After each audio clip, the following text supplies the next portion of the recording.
দীর্ঘদিন ধরে রাস্তাঘাট ও নিকাশি ব্যবস্থার বেহাল দশা। বারবার প্রশাসনকে জানিয়েও কোনো লাভ হয়নি, তাই এবার রাস্তাঘাট ও নিকাশি ব্যবস্থার বেহাল অবস্থার প্রতিবাদে বিক্ষোভে সামিল হলেন বারাসাত পুরসভার 20 নম্বর ওয়ার্ডের স্থানীয় বাসিন্দারা। অভিযোগ, গত প্রায় 15 বছর ধরে উন্নয়নের আশ্বাস মিললেও বাস্তবে সমস্যার কোনো স্থায়ী সমাধান হয়নি। একাধিক রাস্তা নির্মাণ কাজ শুরু হলেও তা অসম্পূর্ণ, কোথাও বা রাস্তার কাজ শুরু হয়েও শেষ হয়নি, আবার কোথাও ভেঙে পড়েছে নিকাশি ব্যবস্থা। বাসিন্দাদের দাবি, সামান্য বৃষ্টিতেই জল জমে কার্যত জলমগ্ন হয়ে পড়ে এলাকা। দুর্ভোগে পড়তে হয় সাধারণ মানুষকে।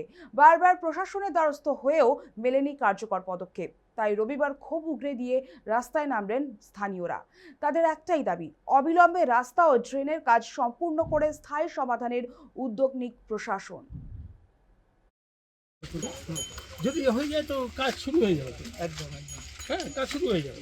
চলুন ডকুমেন্টস আছে। হ্যাঁ, ঠিক আছে, বলছি কেন আমাদের তো 30,000 টাকা লাগার কথা, সেখানে 90,000 টাকা লাগছে। তোমার জমা দেওয়া আছে, এটা নিয়ে থেকেই আমরা এটা এরকম করছি। আমি একটা আজকে আমার 40 বছর বয়স হয়ে গেল। আমি ছোট থেকেই আমরা এখানেই, আমার সামনে বাড়ি, কিন্তু কোনো সুরক্ষা হয়নি। এই রাস্তা তৈরি করব বলে রাস্তা এখনো পর্যন্ত হয়নি কিন্তু। হ্যাঁ, কিন্তু এখান দিয়ে শুধু আমরা এখানে বসবাস করি এটা বলে নয়, এখানে সমস্ত লোকজন যাওয়া আসা করে। সামনে কুসুমকুমারী স্কুল আছে, বাজার আছে, সবাই এখান দিয়ে যায় আসে। হ্যাঁ, সবারই আমরা ইয়ে করেছি, আশা করছি যে আমাদের দাবি এখানটা ড্রেন হোক, রাস্তাটা হোক, এটাই আমরা চাই।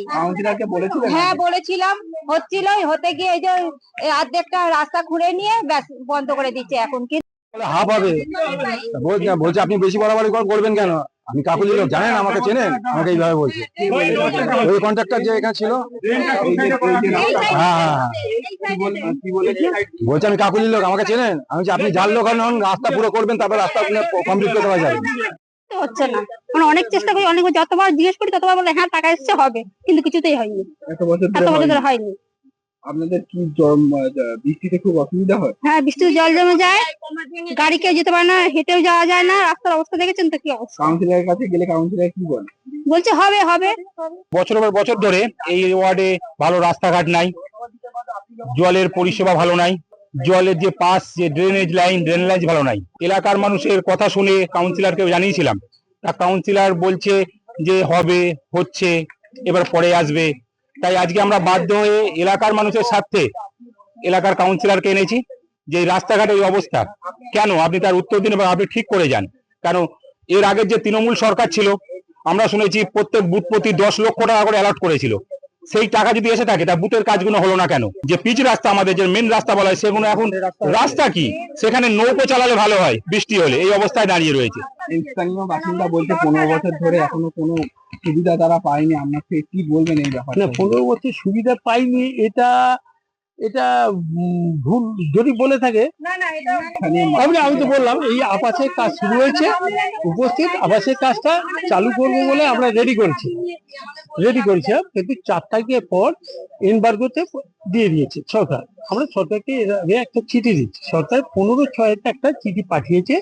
আপনারা ডিএম এর সঙ্গে করুন, ডিএম এর সঙ্গে যোগাযোগ করুন, করে আপনারা এটা দিন। চিঠি দেওয়ার পর ডিএম একটা ইঞ্জিনিয়ারদের বলে পাঠিয়েছে, আপনাদের যে রাস্তাগুলো হাফ হয়ে আছে, যেগুলো করতে করতে বন্ধ হয়ে গেছে, কত পার্সেন্টেজ বাকি আছে, সেই পার্সেন্টেজ অফ রাস্তা আপনি আমাদের কাছে ফেলুন।